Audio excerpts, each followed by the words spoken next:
I'm not just exposed to red pill culture through social media, but in everyday life. Me, my wife and my son have moved to Bali, and I meet those 18-year-olds making more money than both our parents combined. But from observing them, I have realized many of them are missing something essential to make all this hard work pay off, and that is fulfillment. If you yourself are exposed to red pill culture, you can do this simple test on yourself. Ask yourself this question: are you happy with how you're doing on your journey to reach your goals? Do you go to bed and think, holy shit, yeah, I'm doing good, I'm moving into a good direction?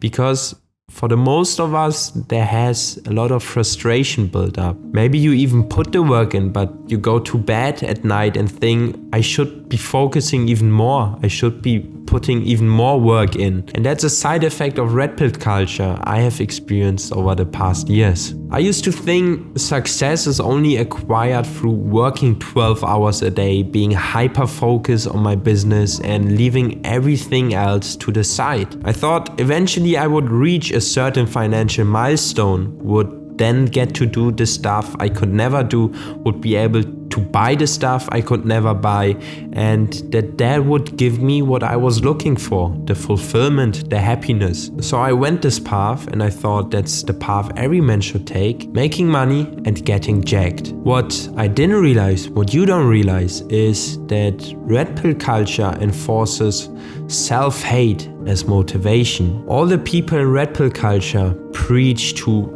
build up guilt and shame and hate about yourself, so you find motivation in everyday life to get going, simply by enforcing so much self-hate that you see no other option than doing what needs to be done. Maybe that works short term, but long term it's not really something I wanted to have in my life. I mean, you're in this constant state of frustration of I need to push harder, but I have found a way to reach my goals even quicker, be more fulfilled while reaching them, all whilst experiencing constant abundance, joy and happiness on my journey. And that is because I'm not getting my motivation from self-hate anymore, but from self-love. I want you to take a look at this chart. This is a frequency chart. We have emotions on the left, and next to them there are vibrations. Emotions such as shame, guilt, apathy, grief, all of them are considered as bad emotions, and all of them have a low vibration. On the other hand,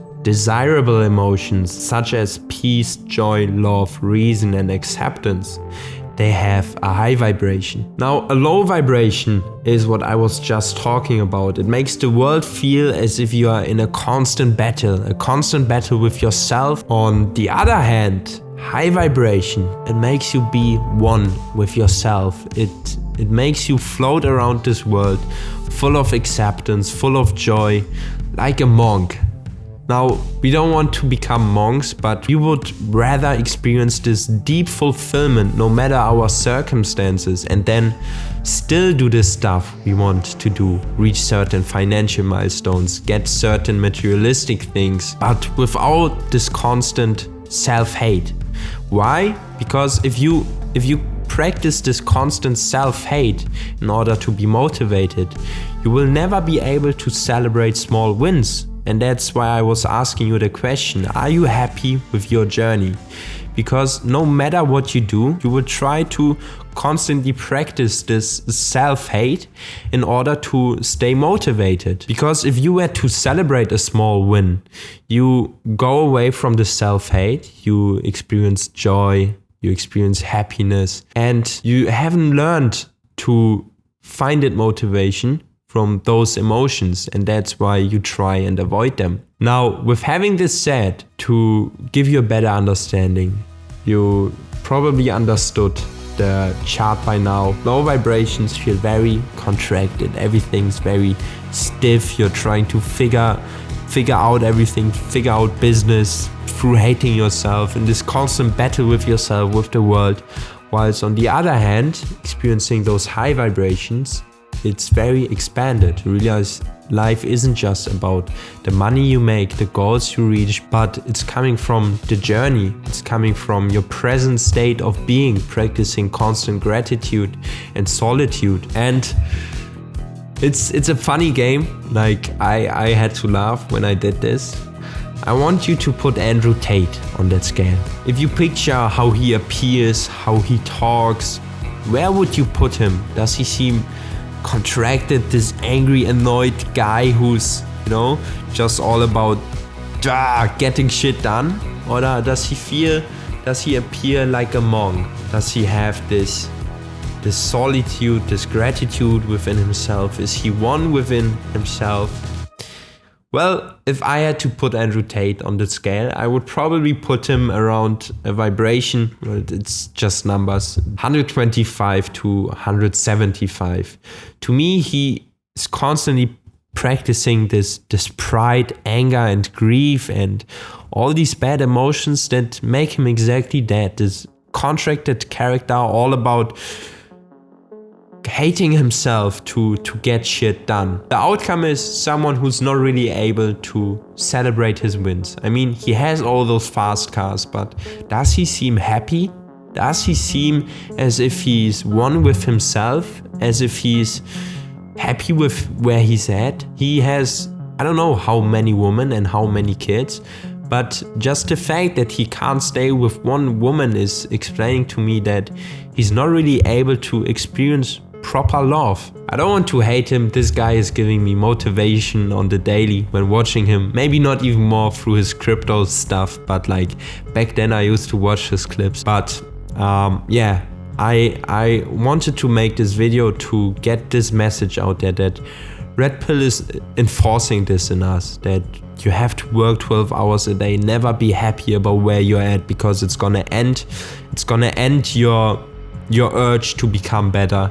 But that's not true. I'm able to celebrate every little milestone I achieve on my journey of supplying for my family at 19. I'm living this happy, simple life. Now I find joy in the simple things. I find joy in practicing habits where I know they're gonna bring me my desired goals in the long run. Every page of a book I read makes me happy about myself. Every ice bath I take makes me accept myself more. And every Muay Thai session I take makes me more excited about becoming better. Self-love is something that needs to be practiced. I'm practicing it every day to find joy in those little things in life, to find joy in where I'm at, and trying to embrace this as my motivation. Why? Because you end up with living a more fulfilled life. You end up with living a happy life. A good analogy you can take away from this video is that you should stop running away from something and start running towards something. When practicing self-hate, we are holding on to this old version of ourselves we want to get rid of and compared with the version we want to become.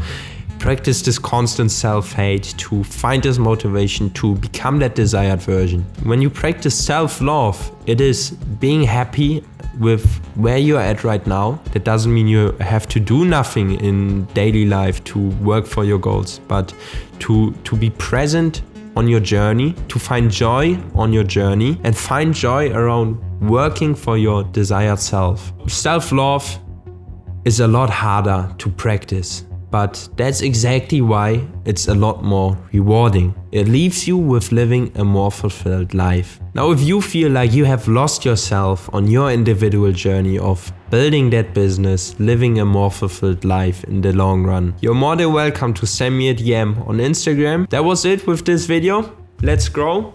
Your Pharrell. Peace.